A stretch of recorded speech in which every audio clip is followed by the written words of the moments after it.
Allez, bonjour à tous. Aujourd'hui, on va voir le Bitcoin sur du court terme, moyen terme. Voilà, on va utiliser les unités de temps daily, 4 heures, 1 heure, pour aller vraiment décrire ce qui se passe actuellement. Donc, on est à 21 500 dollars. Je vais profiter pendant qu'on est en daily pour tracer les supports et résistances qui peuvent nous intéresser pour du court, moyen terme. Donc, on a cela.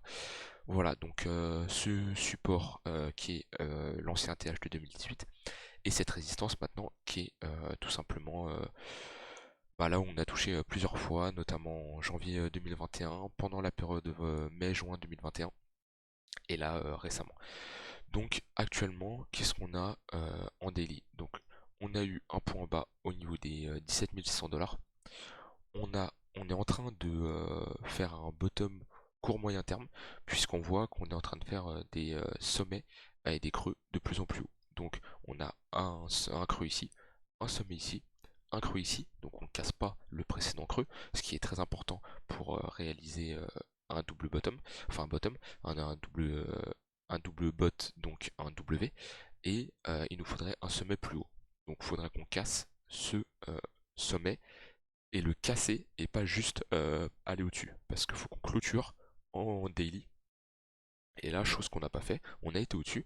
Alors en 4 heures, on a peut-être clôturé, sauf que on est plutôt sur un bottom en daily, vu le nombre de bougies.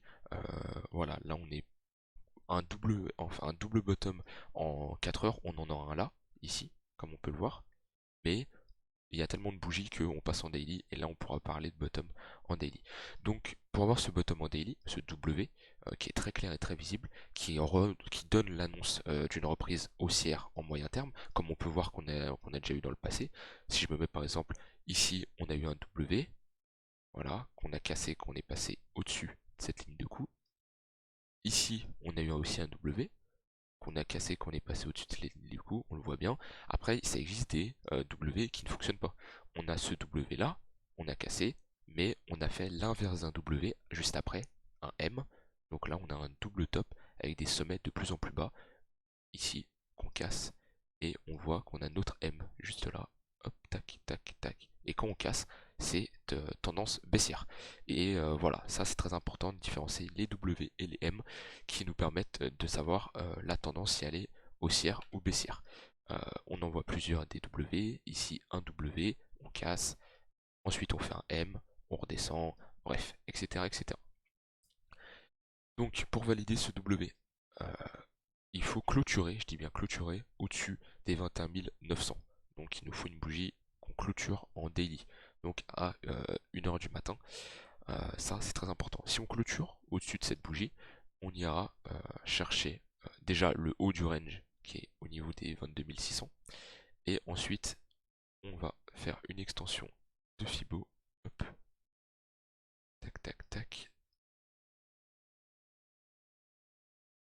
Hop, et on aura du coup comme objectif les 601,0618 de l'extension, donc au niveau des 24 524, et jusqu'à une extension max au niveau des 26 000. Voilà, ça, c'est si on fait un W, on a comme niveau théorique, parce qu'on n'est pas obligé d'y aller, mais c'est de la théorie, ces niveaux-là. Et après, on pourra potentiellement aller retoucher la résistance au niveau des 29 000 dollars, qui est une très très grosse résistance qui va être très difficile. J'y crois moyen qu'on va la passer aussi rapidement que ça. Pourquoi pas faire quelque chose comme ça, casser ici, aller au niveau 618, consolider un peu, casser, et là refaire une phase de distribution pour retourner plus bas, et là potentiellement une réaccumulation pour faire un grand W, et là pourquoi pas s'attaquer à cette résistance et la casser. Voilà, ça serait plus logique puisqu'on est quand même sur une très grosse résistance qu'on ne pourrait pas casser en inversant, en faisant une petite accumulation aussi courte en unité de temps. Il nous faudrait un W en weekly facilement. Donc maintenant on va passer en 4 heures, on va effacer tout ça. Hop, on va passer en 4 heures. En 4 heures, qu'est-ce qu'on voit? Hop, on a notre bas du range qui est ici. Alors je vais tout effacer parce que les supports résistance qu'on avait mis avant c'était plus sur de l'horizon daily. Et là on est en 4 heures. Donc on a notre support ici. On a notre résistance. Alors on peut en avoir plusieurs. Mais ici je vais mettre le haut du range. On peut l'estimer à peu près là où il y a le plus de touches qu'on va mettre ici avec une mini déviation ici mais on va l'ignorer. Donc voilà, ça c'est notre range. Donc Pour les traders, comme on trade un range, on achète le bas, on vend le haut, et bien sûr on couple ça avec d'autres indicateurs. On ne fait pas juste de l'achat ici euh, parce qu'on est sur le bas du range, il faut coupler ça avec d'autres indicateurs. Mais voilà, on a notre range, on va mettre nos profils de volume sur cet horizon pour voir là où il y a eu le plus d'échanges. Donc ce qui est étonnant, c'est... alors, je vais juste regarder. Ok, c'est intéressant. Ok, c'est très intéressant. Alors, on a ici notre échange, les volumes d'échange au sein du range. Donc on voit que là où il y a eu le plus d'échanges, c'est au niveau des 21 600. Et ça, on peut voir ça comme un support ou une résistance. On voit que ça fait résistance ici. Et là, on est en train de consolider autour de ça. Euh, on voit là où il y a le moins d'échanges, c'est aux bornes d'extrémité des ranges, donc en bas et le haut du range, ce qui est dommage parce que c'est là où c'est le plus intéressant d'acheter ou vendre. On achète et on ne vend jamais le milieu d'un range. Donc ça c'est pour la partie du range en 4 heures. Juste mettre un indicateur, le MACD, pour voir la force du momentum. Actuellement, le momentum est dans la main donc des vendeurs puisqu'on a cross les zéros. Après, on n'a pas de potentiel divergence et non, on n'a rien de particulier là-dessus. On a cette potentielle divergence mais qui n'est pas validée. La potentielle divergence que je vais vous montrer ici. Là, hop, là on voit bien, on fait le MACD fait un plus bas et ici on a on est bear mais au-dessus du précédent plus bas, alors que là c'est l'inverse. Le MACD est le cours est plus haut que le cours qui est ici. Donc on a une divergence puisque le cours ne se comporte pas de la même façon. Et on en a une plus petite ici. Hop là. On voit bien, le MACD est croissant, on va dire, alors que le cours est décroissant. Donc on a une divergence. Celle-ci a été validée.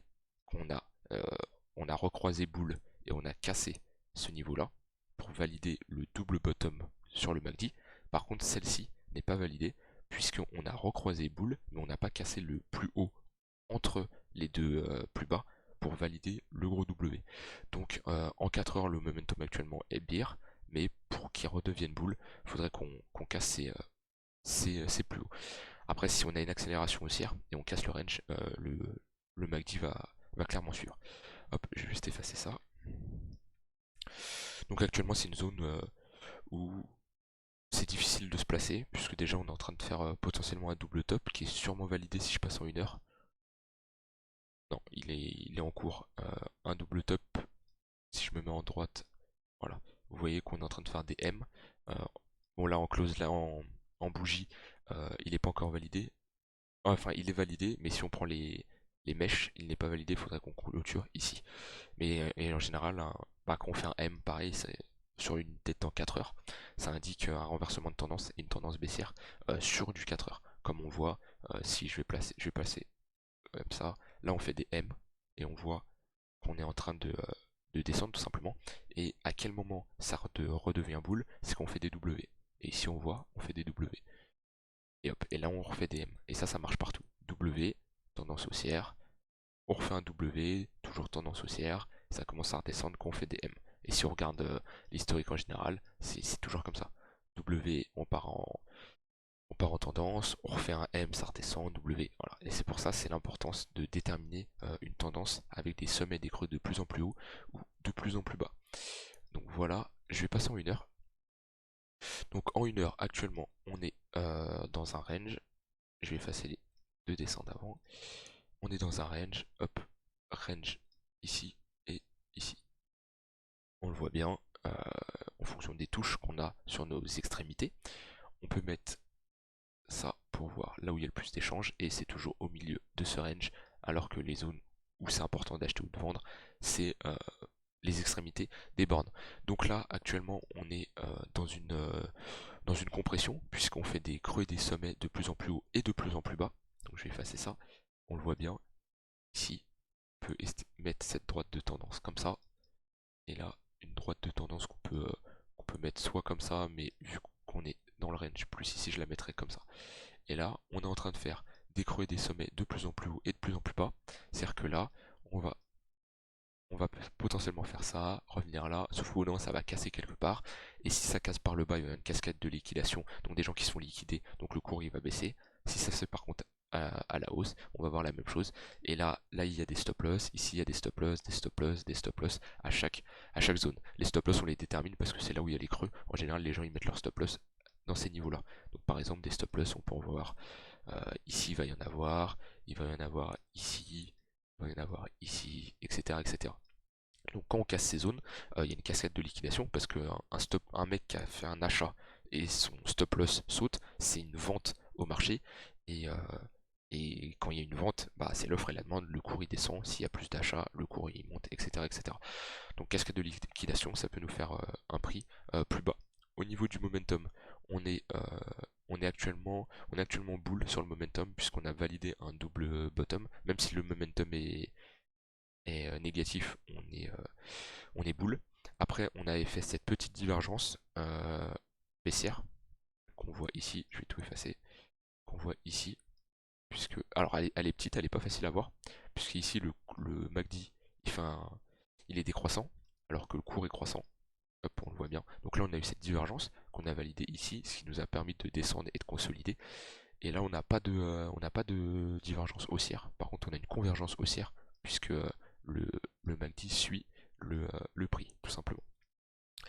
Donc voilà, donc là, faut juste patienter pour voir où va résoudre ce range et, en une heure. Et si ce range est résolu à la hausse, il va entraîner sûrement la résolution du range en daily, puisque on ira chercher des points au-dessus de ce W. Donc voilà, affaire à suivre. Après, c'est le week-end, il y a moins de volatilité en général. Donc voilà, soyez méfiants. J'ai pas de conseil en investissement, voilà, je vous ai juste partagé ces indications.